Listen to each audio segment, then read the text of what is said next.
예, 반갑습니다. 지난 시간에 개벽이 왜 오는지 어떤 자연의 이치, 우주관을 통해서 살펴보았습니다.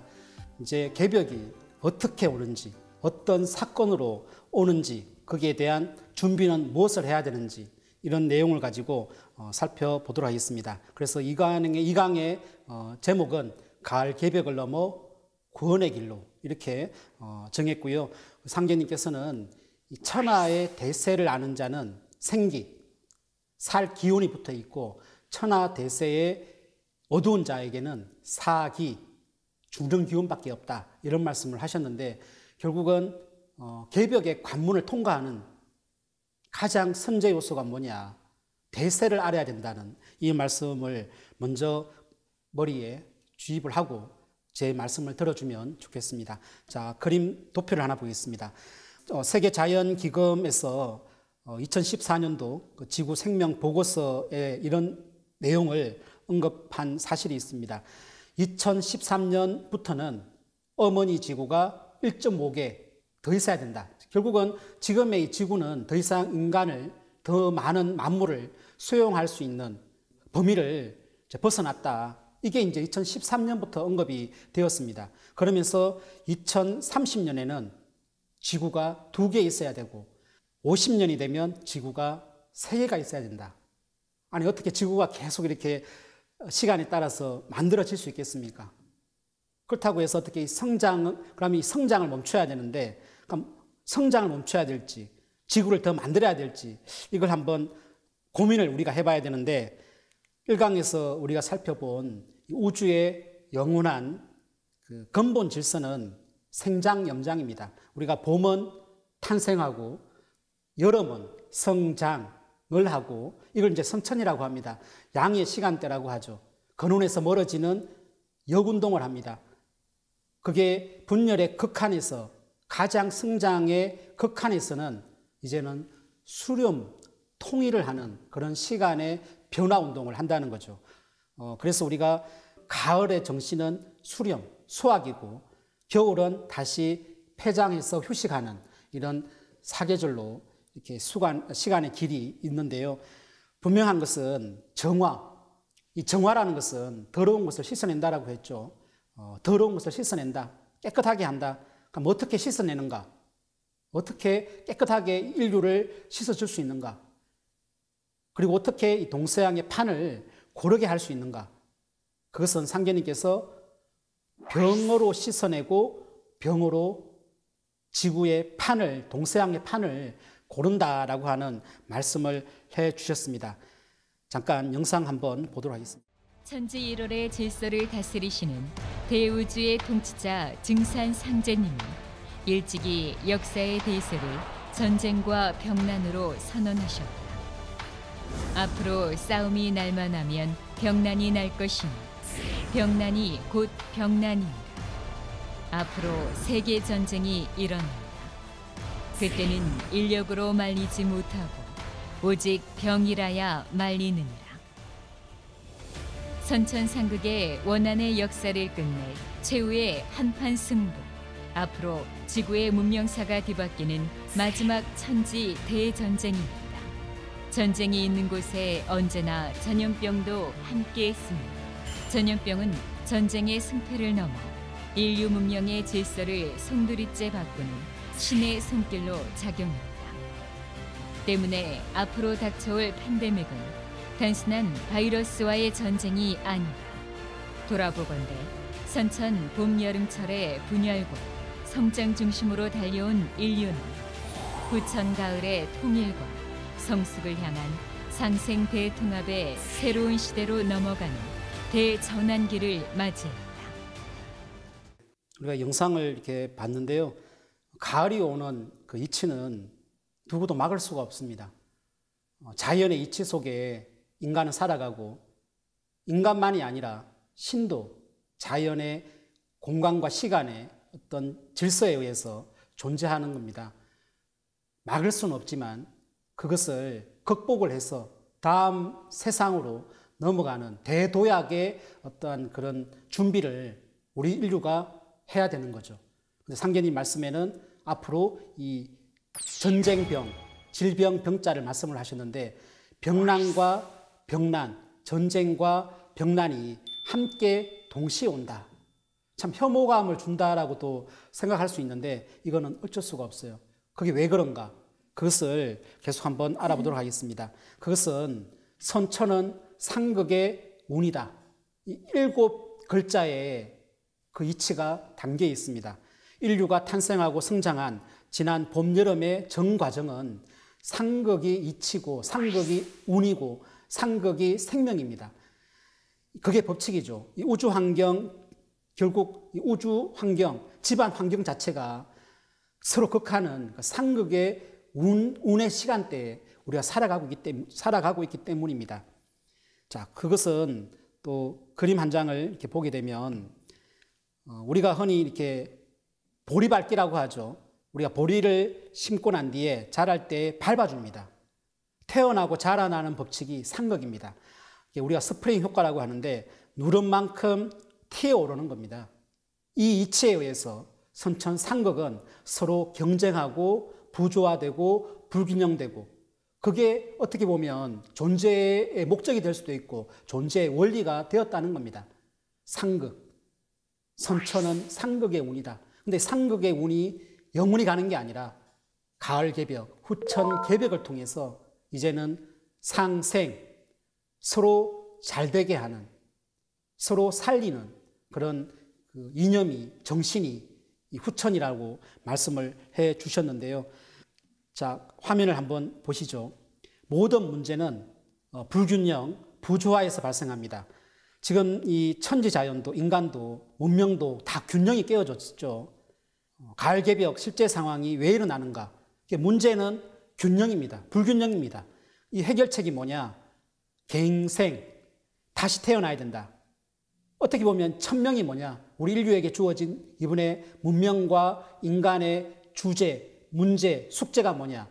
갱생, 다시 태어나야 된다는 겁니다. 해결책은 갱생입니다. 이 문명과 인간과 자연이 균형을 찾아야 된다.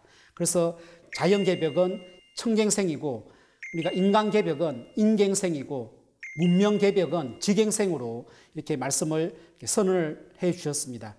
그런데 이 개벽의 완성은 뭐냐?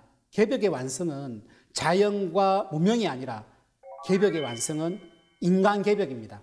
이 세 가지의 개벽이 거의 동시에 오기 때문에 세벌개벽이라고 말씀을 해 주시는데 이 개벽의 완성은 인간에 의해서 열리는 거고 인간의 손길에 의해서 구원이 되는 거고 인간의 마음과 뜻과 행동이 곧 하나님의 그 꿈을 이루는 존재로서 인간이 갱생되기 때문에 우리 인간이 궁극적인 구원의 주체가 되는 겁니다. 그래서 우리가 자연과 문명의 주제는 바로 인존이고 그러한 개벽을 통해서 열리는 그런 새 세상은 후천 선의 세계예요. 우리가 이 세벌 개벽이라는 것은 이 자연 개벽은 지축 정립, 그 다음에 공정 궤도의 수정이에요. 환경이 바뀌어야 됩니다. 이 불균형에 의해서 지축 경사에 의해서 모든 문제가 발생을 한 거죠. 음보다는 양이 강하고 양 기운이 워낙 강하기 때문에. 근데 이것이 주요 계사를 보면 단기질 360이다. 앞으로서는 인류의 달력의 일수는 365, 지금의 이 365가 아니라 360을 쓴다는 것을 이미 3000년 전에 이미 밝혀주셨죠. 근데 이것이 이번에 일어난다는 겁니다. 인간개벽은 병난을 통해서 인간 시종자를 출현낸다는 상징의 말씀이 있는데 이 병난을 통한 인간 개벽이 이번에 이루어져요. 그리고 이 문명 개벽은 이번에 남북 상실험에 문제가 있는데 남북의 이 실험이 동시에 실험이 되어서 이게 세계 전쟁, 천지 전쟁으로 일어나게 됩니다. 그래서 이번에 이 남북 상실험은 이 천지 전쟁으로 또 말씀을 해 주셨는데 이번에 이 남북 전쟁을 끝으로 인류 역사의 전쟁은 사라지게 됩니다. 그 문명 개벽, 그 전쟁은 병으로서 막는다. 병을 병으로 씻어낸다는 그 상제님의 말씀을 유심히 한번 깨달아 보시고 그리고 이 상실험과 3년 병겁, 지축정립 이 세 가지 개벽의 시작점, 스타트를 알리는 추살의 신호탄이라고 할 수 있는 그것이 뭐냐? 그것을 상제님과 태모님께서는 천년두, 시두가 오면 내 세상이 온 줄을 알아라. 시두가 대발하면 병난이 큰 천지의 병이 온다 라는 말씀을 해주셨는데 한번 영상 하나를 보도록 하겠습니다. 전염병이 문명과 역사의 흐름을 바꿔놓았다는 윌리엄 맥닐의 말처럼 앞으로 올 대병난은 선천문화의 전 영역을 무너뜨리고 상생의 새 질서를 여는 가을 개벽의 서릿발 대병난입니다. 머지않아 가을맞이 병난의 본론인 치사율 최대 95%의 시두 대발이 있습니다. 앞으로 시두가 없다가 때가 되면 대발할 참이니 만일 시두가 대발하거든 병겁이 날 줄 알아라. 시두의 때를 당하면 태울 줄을 읽어야 살 수 있느니라. 팬데믹의 시대, 이제 인류의 일상의 화두는 위기관리입니다. 생활 속에서 염염불망 태울주 수행을 실천하며 도장을 중심으로 유김을 조직해 만법 가운데 제일인 의통법을 전수받아야 살아날 수 있습니다. 상제님께서는 도전에 이런 말씀을 해주셨습니다. 나의 일은 천지를 개벽함이니 곧 천지공산이라. 무릇 남이 만들어 놓은 것을 인습할 것이 아니요 새로 만들어야 하느니라. 새하늘과 새 땅을 완전히 새롭게 여는 일이 곧 나의 일이다 라는 말씀을 해주고 계시는 건데요. 모든 것이 다 새로워져야 된다. 불편하지만 진실이 드러나야 된다. 이것이 이제 가을의 이치이고 정신인데요. 이번에는 가을 문화, 이 개벽 진리를 만나야 이번에 완전히 새롭게 태어날 수 있습니다. 새로 모든 것을 만들어야 된다는 이 상제님의 말씀, 여기에 우리 인류의 희망이 또한 있는 거죠. 지금은 모든 것을 다 바꿔야 된다. 새로 갈아 끼워야 된다. 새로운 옷을 입어야 된다. 옛 성인의 도나 가르침, 윤리 도덕으로는 병든 천지를 고칠 수가 없다. 천지의 질서의 틀을 바꿔주시는 이 정산 상제님께서 151년 전에 인간의 몸을 갖고 오셨어요. 인류 문명사의 근본 질서를 바꾸어 주셨습니다. 모든 것을 새롭게 만드시는 이 정산 상제님의 생명 말씀은 깨달음의 경계의 말씀이 아닙니다. 새로 만들어야 된다. 천지공사다. 천지 하늘과 땅을 바로잡는, 그리고 그 중심에는 인간 세상, 인간을 바로 세우는 그 문화를 여는 그 천지공사, 이걸 보신 거거든요. 깨달음의 말씀이 아니라 이거는 새롭게 열리는, 새롭게 바꾸어지는 그 이치가 바로 상제님의 말씀입니다. 그래서 우리가 이 상제님의 이 도전을 꼭 보셔야 돼요. 도전 속에 앞으로 오는 새롭게 판이 열리는 그 새로운 가을의 인간 열매가 될 수 있는 해답이 이 도전 속에 다 들어 있습니다. 그 도전 말씀, 도전이란 무엇인지 그 잠깐 영상을 한번 보겠습니다.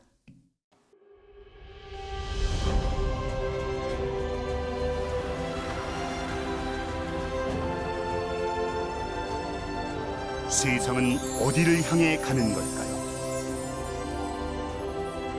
나는 무엇을 해야 할까요? 철진한 진리의 옷을 입고 있는 인류에게 묵은 모든 것을 털어내고 새하늘 새 땅을 맞을 놀라운 한 소식이 들려옵니다. 동서의 성자와 철인들은 밀려오는 대개벽의 물결에서 인류를 건져주실 아버지 하느님이 오시리라 외치고 또 외쳤습니다. 그리고 마침내 후천개벽 새시대의 여명이 밝아오던 1871년 동방의 이 땅으로 증산상제님이 강세하셨습니다. 천지의 원주인 아버지 상제님의 생애와 모든 가르침, 다가오는 가을개벽 넘어 5만 년 지상 성경의 놀라운 비전, 지금 만나보세요.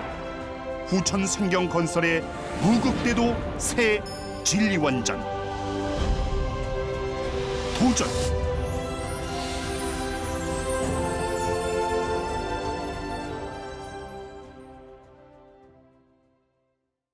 이 도전은 천지를 담는 그릇입니다. 자연의 이치를 그대로 새겨놓은 깨달음의 정수가 이 도전 속에 다 들어 있습니다. 그렇기 때문에 도전은 모든 인류의 보물이라고 볼 수 있습니다. 우리가 보이는 경계에 따라서 사람은 말을 할 수가 있습니다. 깨닫지 않고는 그 수위에 벗어나는 얘기를 할 수가 없는 거죠. 그래서 보이는 경계에 따라서 말할 수가 있고 또 보는 높이에 따라서 차원이 다릅니다. 우리가 이 도로에서 보는 도시는 한 면만 볼 수가 있습니다. 그러나 산 정상에서 보는 도시는 전혀 다른 세상이고 전혀 다른 고차원의 세계가 눈에 펼쳐집니다. 이 문화의 차이, 언어의 차이, 또 지적인 차이, 정보의 차이, 깨달음의 차이에 의해서 달리 부분을 말할 수는 있습니다. 그러나 그것이 일부분이지 그것이 전체를 통틀어서 해답을 내놓을 수 있는, 제대로 정의할 수 있는 그것은 아니지 않습니까? 여러분들은 이 천지의 그 중심에 서십시오. 그 천지 가운데에 인간이 바르게 설 때 진정 이 천지의 뜻을 이루는 그런 우주의 열매가 될 수가 있습니다. 세상을 볼 수 있는 그 윤눈을 열어야 되는데 그것은 반드시 이 도전을 통해서만 가능하다는 것을 꼭 전해드리고 싶습니다. 제가 오늘 꼭 전해드리고 싶은 상제님의 성구 하나가 이렇게 더 있는데요. 여기에서 저는 많은 희망을, 꿈을 다시 일어서는 용기를 얻는데 모든 것이 나로부터 다시 새롭게 된다. 이제는 모든 것이 다시 태어나야 된다. 이것이 이제 근대사의 첫 출발, 동학의 다시 개벽의 선언이고 실제 다시 개벽을 완성하는 그 상제님의 가을 개벽 진리가 바로 정산도입니다. 이 큰 가을은 상제님으로부터 모든 게 다시 열리게 됩니다. 다시 개벽과 이 가을 개벽 이것을 한번 꼭 새겨 보시고요. 누가 구원을 하는가? 이 가을 개벽기에는 누가 구원을 하는가? 거기에는 자연의 이치가 있습니다. 그것은 화면을 보시면 한 그루의 그 나무에 비유하면 열매가 다시 개벽이거든요. 다시 태어나는 겁니다. 열매에서 다시 시작을 합니다. 뿌리가 열매가 되지만 열매가 다시 뿌리가 되거든요. 그 뿌리가 되는 다시 시작점, 그게 열매입니다. 열매가 갱생이거든요. 그러면 이 낙엽이 되는 이유와 열매가 되는 이유가 뭐냐? 그것은 가을철에는 이 수기가 생명의 기운이 뿌리로 내려가면서 낙엽이 되고 열매를 맺습니다. 결국은 뿌리로 돌아가야, 뿌리를 찾아야만 열매가 된다는 이 사실이 구원의 섭리이고 이치인 거죠. 이 정산도의 종지, 즉 어떤가는 그 가르침이 뭐냐면 크게 두 가지가 있습니다. 그 하나가 뭐냐면 후천개벽이고 두 번째가 원시반본입니다. 시원을 찾아 근본으로 돌아가라. 원시반본의 그 실천 이념으로 이제 보온과 회원과 상생이 정산도의 주된 진리 중심이죠. 그래서 이 가을의 정신은 뿌리를 찾아야 되고 뿌리를 통해서 다시 시작할 수 있다. 모든 만물은 나무도 그러고 미물 곤충도 그러고 뿌리 없는 생명은 절대 있을 수가 없습니다. 그런데 이 뿌리가 내가 힘들 때 가장 큰 안식처가 되고 거기서 다시 내가 생명을 회복할 수 있는 그것은 뿌리입니다. 뿌리.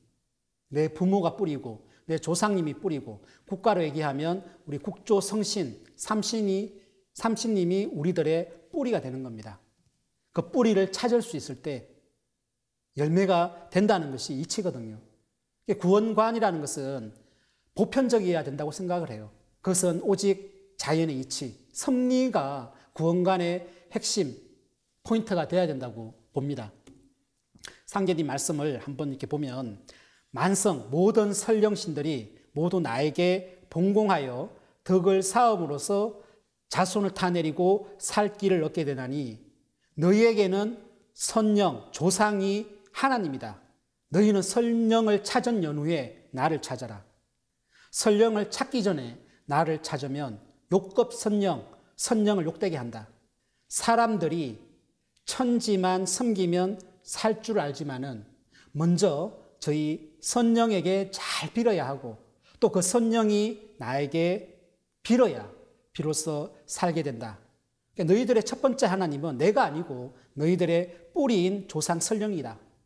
또한 상계님께서는 조상은 아니 위하고 나를 위한다는 것은 부당하다. 그래서 조상 제사를 지내는 것은 천지의 덕에 합한다라고 하는 말씀을 해주셨거든요. 천지의 덕과 똑같은 게 뿌리를 찾고 조상님께 제사 지내는 것이 이 천지의 덕이다 라는 말씀인데, 우리가 이 도의 완성은 덕입니다. 덕.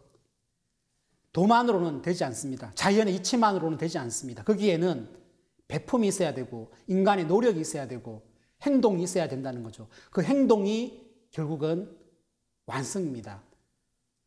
덕으로서 도가 완성이 되는 건데, 이 덕이라는 것은 뿌리를 찾는 그 진리를 베푸는 거라고 저는 확신 있게 전해드리고 싶습니다. 자, 좀 정리를 이렇게 해나가겠습니다. 태울주는 뭐냐? 약이 없다라고 하셨는데 상견님께서는 병은 태울 줄 알아야 막아낸다. 태울주는 만병을 물리치는 구축, 병마에 조아주라. 이 마를 물리친다는 거죠. 그 마가 뭐냐? 병마라는 겁니다. 그 병마가 병을 일으키는데 그 병마를 물리치는 그 조아주가 뭐냐? 바로 태울주다. 또 상견님께서는 태울주는 여의주다라고 하는 말씀도 해주셨는데, 내가 이 세상 모든 약기운을 태울주에 붙여 놓았느니라.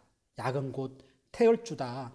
속담에 병 주고 약 준다는 말이 있습니다. 천지에 병이 있으면 천지에 약도 있어요. 천지는 다 죽이는 이치는 없거든요. 구원의 손길이 있습니다. 그 구원의 손길은 신이 아니라 이분의 인간의 손길입니다. 지금은 우리가 이 생존 수행을 해야 됩니다. 또한 상계님께서는 만법 가운데 의통법이 제일이다 라고 하는 말씀을 해주셨는데, 의통을 지니고 있으면 어떠한 병도 침범하지 못하리니 녹표다. 녹줄이 붙는 표다. 그리고 때가 되어 병검이 몰려오면 서양 사람도 역시 이것으로 건질 수 있습니까? 천하가 모두 같다. 그러니까 모든 법 가운데 최고의 법이 의통법이라고 했는데 왜 그런가? 그러니까 누구도 손써 볼 수 없는 극한 상황에서 유일한 법방, 유일한 약을 쥐고 있기 때문에 이 의통이 가장 모든 법 중에 어뜸이라고 얘기를 내려주신 거죠. 자, 상계님께서 너희들은 오직 의통을 알아두라.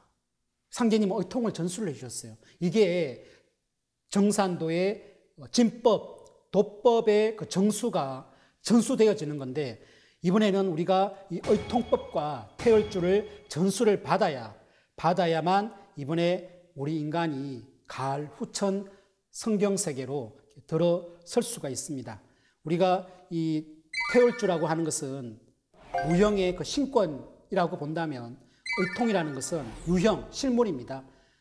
유형의 도권이라고 볼 수 있어요. 왜 도권인가? 여기는 하나님의 진법, 정통이 전수가 되어지는 거기 때문에 그렇습니다. 이 두 가지를 가지고 있어야 이번에 우리 인류가 가을 세상으로 넘어갈 수가 있고 세상 많은 사람들을 살려낼 수가 있습니다. 떨어져 나간 이 혼줄을 다시 불러다가 이어주는, 생명선을 이어주는 그 조직, 그게 이제 정산도에서는 육임 조직이고 칠성 조직이라고 하는데, 상계님께서는 북두 칠성이 나의 별이다.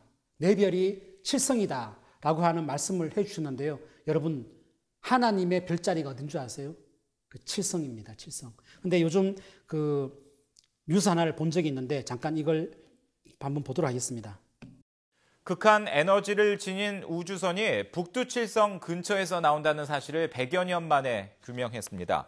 이 한국과 미국, 일본, 러시아 과학자 125명으로 구성된 국제공동연구팀은 2008년부터 5년 동안 72개의 우주선을 관측한 결과 19개의 우주선이 큰 곰자리의 북두칠성 근처에서 생성된다는 사실을 발견했다고 밝혔습니다. 우주선은 우주에서 지구로 떨어지는 모든 입자를 뜻하며 이 가운데 일부는 인간이 측정할 수 있는 최대 크기의 에너지인 극한 에너지를 지닙니다. 지난 1912년 극한 에너지를 지닌 우주선의 존재가 처음 알려졌지만 어디서 만들어지고 어떤 과정을 통해 지구로 오는지는 100년 넘게 밝혀지지 않았습니다. 우리가 하나님의 그 문화는 십수 문화라고 합니다. 근데 이 십수가 삼신과 칠성으로 이렇게 나누어지게 되는데요. 이 우주에서 가장 그 조악 기운이 크게 내리는 별이 어디냐? 북두 칠성이다. 그 칠성의 기운을 가지고 칠성의 조직을 가져서 하나님의 역할을, 하나님을 대행하는 생명선을 이어주는 그 일을 하는 그 조직이 정산도의 유김과 칠성 조직이고, 그것을 집행하기 위한 것은 태월주와 의통을 함께 지녀야만 그게 가능합니다. 태월주만 이룬다고 해서 구원이 되는 건 아니거든요. 가을을 맞이하는 인류의 주제는 다시 태어나는 갱생입니다. 하늘도 다시 태어나는 개, 땅도 다시 태어나는 벽. 그럼 인간은 어떻게 다시 태어나냐? 인간은 참여하는 간입니다. 인간은 참여한다. 천지개벽에 참여하는 유일한 길이, 유일한 법이 뭐냐면 그것은 하나님께서 이 땅에 오셔서 전수해 주신 이 의통법을 만법 가운데 가장 최고 어떠민 의통을 전수를 받아서 그걸 집행하는 일을 참여할 때 그것은 진짜 인간다운 인간이 될 수가 있습니다. 이번에는 의통을 지녀야 이번에 인존이 됩니다. 우주에는 도가 있습니다. 그 도가 이치입니다. 도는 일엄일량지위도, 한 번은 엄운동, 한 번은 양운동. 우리가 생명의 유지를 들숨과 날숨으로 하듯이 모든 것은 이 âm 양운동에 의해서 일어나는 겁니다. 순환에 의해서 오는 거죠. 봄이 있으면 가을이 있습니다. 봄은 만물을 탄생시키고 가을은 모든 것을 수확을 합니다. 근데 수확은 그냥 되는 게 아니라 가을 서리바를 받음으로 해서 열매가 맺힙니다. 그런데 이 도만 있다라고 하면 이 우주 안에 있는 모든 생명, 인간은 그날이 멸종입니다. 때가 되면 일어나는 사건이기 때문에. 그러나 그 사건 중심에 직접 뛰어들어서 인간 세상에 오셔서 직접 자세한 구원의 법방을 찾으시고 그 법방을 의통과 태월주로 전수해 주신 인존 하나님, 상제님 이 분을 꼭 만나셔서 진짜 천지에서 필요로 하고 천지에서 서임받는 그런 인존이 되시기를 바라면서 오늘 권관 여기서 마치도록 하겠습니다. 감사합니다.